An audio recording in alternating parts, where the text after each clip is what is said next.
एक बार माता लक्ष्मी क्षीर सागर में भगवान विष्णु के पैर दबा रही थी तो पैर दबाते हुए माता लक्ष्मी ने भगवान विष्णु से कहा, हे प्रभु, आज मेरे मन में 3 प्रश्न उठ रहे हैं। यदि इन 3 प्रश्नों के उत्तर देकर आप मुझे संतुष्ट करेंगे तो मेरे मन को बहुत शांति मिलेगी। तब भगवान विष्णु कहते हैं, हे देवी, तुम्हारे जो भी प्रश्न है तुम निसंकोच होकर पूछो, मैं तुम्हारी शंका का निवारण अवश्य ही करूंगा। तब माता लक्ष्मी कहती है, हे प्रभु, वह कौन सी स्त्री होती है जिसके भाग्य में संतान सुख नहीं होता है? दूसरा प्रश्न है कि कौन सी स्त्री समय से पहले विधवा होती है? और मेरा तीसरा प्रश्न है कि कौन सा श्रृंगार करने से स्त्री को स्वर्ग में स्थान प्राप्त होता है? तब भगवान विष्णु कहते हैं, हे देवी, तुमने उचित ही प्रश्न किए हैं। तुम्हारे ये तीनों प्रश्न अत्यंत महत्वपूर्ण है। इन प्रश्नों का उत्तर संसार कल्याण के लिए है। जो भी मनुष्य इन्हें ध्यान से सुनता है उसे पृथ्वी लोक पर संपूर्ण सुख प्राप्त होते हैं और मृत्यु के बाद उसे मरे लोक की प्राप्ति होती है। भगवान विष्णु देवी लक्ष्मी से कहते हैं, हे देवी, आज मैं तुम्हें एक अत्यंत पवित्र कथा सुनाता हूँ। इस कथा के माध्यम से तुम्हारे सभी प्रश्नों का उत्तर तुम्हें प्राप्त होगा, लेकिन तुम्हें इस कथा को ध्यान से पूरा सुनना होगा। इस कथा को कभी आधा अधूरा नहीं सुनना चाहिए। इस कथा में समस्त संसार का कल्याण छिपा हुआ है। जो भी इस कथा को ध्यान से पूरा सुनेगा उसके में 32 अपराध क्षमा करता हो। तब देवी लक्ष्मी कहने लगी, प्रभु, मैं आपको वचन देती हूँ कि इस कथा को मैं पूरे मन और लगन से सुनूंगी। आप कृपया उस कथा को आरंभ करें। तो दोस्तों, आप सभी से एक विनती है कि आप भी इस कथा को पूरा जरूर सुने। इसे आधा अधूरा सुनना पाप माना जाता है।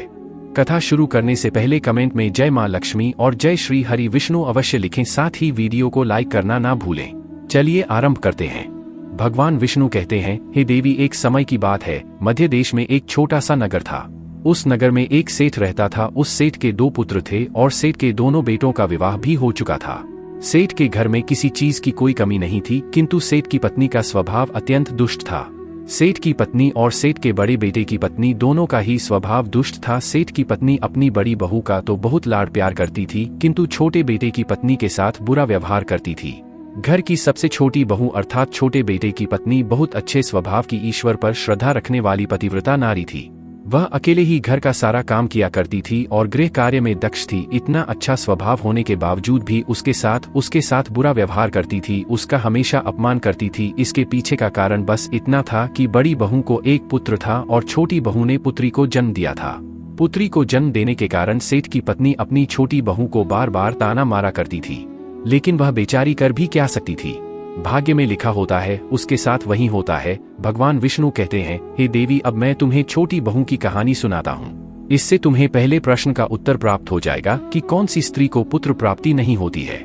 हे देवी, सेठ की जो पत्नी थी वह पहले से ही दुष्ट और कुटिल स्वभाव की थी। उससे उसकी सास भी परेशान थी। सेठ की पत्नी अपनी छोटी बहू को सबसे ज्यादा दुख देती थी। छोटी बहू का नाम था सुकन्या और सुकन्या को सताने में उसकी सास को बहुत आनंद आता था।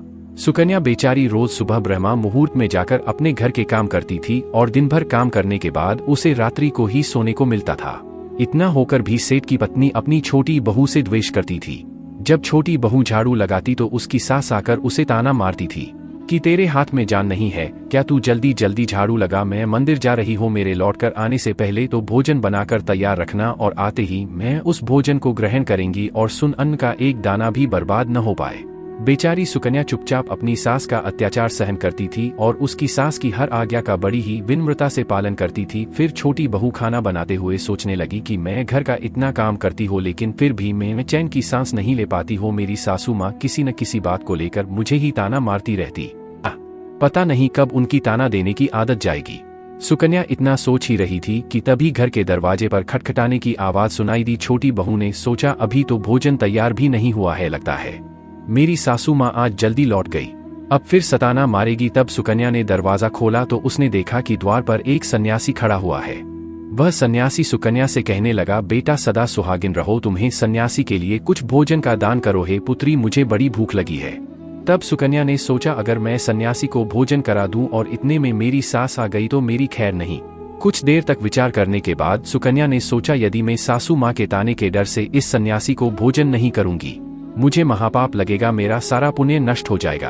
इतना सोचकर सुकन्या ने उस सन्यासी को घर के अंदर बुला लिया। अतिथि धर्म का पालन करते हुए सुकन्या उस सन्यासी को भोजन कराने लगी। उतने में ही उसकी सास घर पर आ पहुंची और उस सन्यासी को घर के अंदर भोजन करते हुए देखकर उसे बहुत गुस्सा आ गया। वह चिल्लाते हुए सुकन्या से कहने लगी, यहाँ पर क्या किसी प्रकार का भंडारा या दावत नहीं चल रही है? जो तो राह चलते भिखमंगों को घर में बिठाकर खिला रही हो। सुकन्या ने अपनी सास से बड़ी विनती की, लेकिन सुकन्या की सास ने बहू की एक नहीं सुनी और उसकी सास ने उस सन्यासी को घर से बाहर निकाल दिया और उसके भोजन को उठाकर कचरे में फेंक दिया।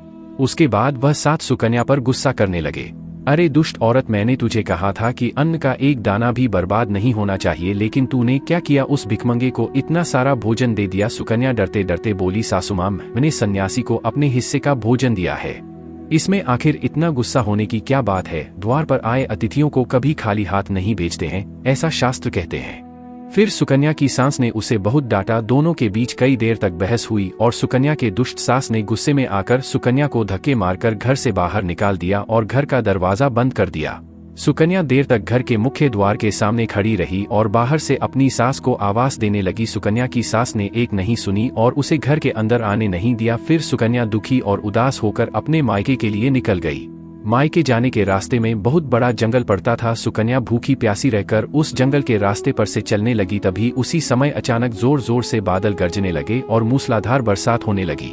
बारिश से बचने के लिए सुकन्या एक वृक्ष के नीचे जाकर खड़ी हो गई। वहां पर सुकन्या ने देखा कि पेड़ के नीचे में कोटर बना हुआ है। फिर वह बिना देरी किए जल्दी से उस कोटर में घुस गई। कोटर में जाने के बाद सुकन्या ने देखा कि अंदर कोई साधु महात्मा बैठे हैं। वह सन्यासी कोई और नहीं बल्कि भगवान विष्णु ही साधु का रूप धारण करके बैठे हुए थे। जब उस साधु ने उस सुकन्या को देखा तो बोले, हे पुत्री, तुम इस घने जंगल में अकेले क्या कर रहे हो? रोना बंद करो, मैं तुम्हारे बारे में सब कुछ जानता हूँ। तुम्हारे ससुराल वाले अत्यंत दुष्ट स्वभाव के हैं और वे तुम्हें बहुत दुख देते हैं। इसका कारण केवल बस इतना है कि तुम्हें पुत्र की प्राप्ति नहीं हुई है। पुत्री को जन्म देने के कारण तुम्हें तुम्हारी सास के ताने सुनने पड़ते हैं। हे पुत्री, तुम चिंता मत करो, मैं तुम्हें एक पर्ची देता हूँ। इस पर जो भी उपाय लिखा हुआ है, तुम उस उपाय को पूरे मन के साथ करो, फिर तुम्हें एक गुणवान पुत्र की प्राप्ति होगी। फिर सुकन्या ने वह पर्ची ली और वह साधु वहां से अचानक से गायब हो गए। यह चमत्कार देखकर सुकन्या बहुत प्रसन्न हुई और जब बारिश रुकी तो सुकन्या का पति उसे ढूंढते हुए उस स्थान पर पहुंच गया। सुकन्या ने अपने पति को सारी हकीकत बता दी और फिर दोनों ने ही घर वापस न जाकर उसी जंगल में रहने का निर्णय लिया। वहीं पर रहते हुए एक दिन सुकन्या के मन में पुत्र प्राप्ति का ख्याल आया और वह मन ही मन सोचने लगी कि यदि मेरा भी कोई पुत्र होता तो आज ससुराल में मुझे बहुत ज्यादा इज्जत मिलती। तभी सुकन्या को उस साधु के द्वारा दी गई पर्ची की याद आ गई और फिर जब उसने वह पर्ची खोलकर पढ़ा तो उसने देखा कि जो स्त्री पुत्र प्राप्ति की कामना रखती है उसे रात्रि में अपने पति की बाईं तरफ सोना चाहिए। ऐसा करने से कुछ समय बाद में बाएं करवट लेने से न का दाहिना स्वर और दाहिनी करवट लेने से न का बायां स्वर चालू हो जाता है। फिर जब पुत्र की इच्छा हो तो उस स्थिति में मिलन से पहले यह निश्चित कर लेना चाहिए कि पुरुष का दायां स्वर चलने लगे और स्त्री का बायां स्वर चलने लगे और उसी समय पर गर्भाधान किया जाना चाहिए। ऐसा करने से निश्चित ही पुत्र की प्राप्ति होती है। इसके विपरीत नाक के स्वर चलने से पुत्र की प्राप्ति होती है। उस पर्ची में आगे लिखा हुआ था कि मासिक धर्म शुरू होने के बाद पहले 4 दिनों में पुरुष के साथ मिलन करने से पुरुष को रगड़ता प्राप्त हो जाता है और 5वीं रात्रि में मिलन करने से पुत्र की प्राप्ति होती है तथा 6ठी रात्रि में मिलन करने से पुत्र रत्न की प्राप्ति होती है। साथ ही रात्रि में मिलन करने से बंध्या पुत्री होती है। 8वीं रात्रि में मिलन करने से बलशाली पुत्र की प्राप्ति होती है। रात्रि में मिलन करने से सुंदर कन्या की प्राप्ति होती है तथा 10वीं रात्रि में मिलन करने से विद्वान और अति श्रेष्ठ पुत्र की प्राप्ति होती है। 11वीं रात्रि में मिलन करने से सुंदर आचरण वाली कन्या प्राप्त होती है। 12वीं रात्रि में मिलन करने से गुणवान पुत्र होता है। 13वीं रात्रि में मिलन करने से लक्ष्मी स्वरूपा पुत्री होती है। 14वीं रात्रि में मिलन करने से गुणवान बुद्धिमान तथा बलवान पुत्र होता है। फिर सुकन्या ने मासिक धर्म के बाद 14वें रात्रि में अपने पति के साथ मिलान किया और उसके बाद गर्भ धारण किया। फिर दूसरे दिन सुकन्या का पति जंगल में लकड़ी काटने के लिए चला गया और सुकन्या घर पर पड़ी रही। फिर अचानक से तेज तूफान आया और सुकन्या की झोपड़ी और गई। फिर सुकन्या दौड़ती हुई उसी पेड़ के कोटर में जाकर रुक गई जहां पर उसे वह साधु मिला था। सुकन्या वह अपने पति की राह देख रही थी कि अचानक वहां पर 2 राक्षसी आ गई। वह राक्षसी अत्यंत मायावी थी। फिर उन्होंने उस कोटर के साथ पेड़ को उड़ाकर एक ऐसे स्थान पर चली गई जहां पर बहुत सारा सोना था। जब सुकन्या ने यह दृश्य देखा तो वह चौंक गई। सुकन्या पेड़ के कोटर में ही छिपी रही। जब वह राक्षसी भोजन की तलाश में गई तो सुकन्या ने उस स्थान पर से बहुत सारा सोना उठा लिया और उसे कोटर में भर लिया। जब वह राक्षसी लौट आई तो फिर से पेड़ पर बैठकर वे उस पेड़ को उड़ाकर उसी जंगल में आ गई। राक्षसों के जाने के बाद सुकन्या वह सारा सोना लेकर अपने पति के पास चली गई। और उसे वह सारा सोना दे दिया। फिर पति और सुकन्या दोनों अपने ससुराल को लौट गए। वहां जाकर उसने अपनी सास को वह सोना दे दिया और सारी हकीकत बता दी, जिसे सुनकर उसकी सास को बहुत गुस्सा आया और बोलने लगी, अरे मूर्ख औरत, तू बस इतना ही सोना लेकर आ गई, इतने सोने से क्या होगा? मैं होती तो बहुत सारा सोना लेकर आ जाती। फिर उसकी सास भी उस जंगल के कोटर में जाकर छिप गई और राक्षसों की राह देखने लगी। तभी वह दो राक्षसी वहां पर आई और फिर उन्होंने उस कोटर को उड़ाकर एक बर्फीले पहाड़ पर ले गई। यह देख साथ बहुत क्रोधित हो गई और बोलने लगी, यह कहाँ लेकर आई है? यहाँ तो बस बफर मिट्टी है। तभी उन राक्षसों ने उसकी आवाज सुनी और देखा तो एक बूढ़ी औरत पेड़ के कोटर में छिपकर बैठी है। फिर उन्होंने उस सांस को बाहर निकाला और उस बर्फीले पहाड़ पर फेंक दिया। जमीन पर गिरते ही उसकी मौत हो गई। इधर सुकन्या बड़े आनंद के साथ रह रही थी, लेकिन सुकन्या के साथ कभी नहीं लौटी। तो सुकन्या ने जाकर उस कोटर में देखा तो वहां पर उसकी सास नहीं थी। उसे समझ में आ गया कि लालच के कारण उसके साथ की मृत्यु हो गई।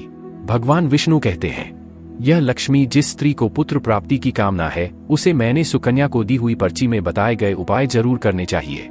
तुम्हारा दूसरा प्रश्न यह था कि किस कारण से स्त्री जल्दी विधवा होती है। तो जो स्त्री अत्यधिक लालच करती है वह स्त्री जल्दी विधवा होती है, और जो स्त्री चरित्र का गहना पहनती है उसे मृत्यु के पश्चात स्वर्ग की प्राप्ति होती है। एक स्त्री को अपने चरित्र का त्याग कभी नहीं करना चाहिए।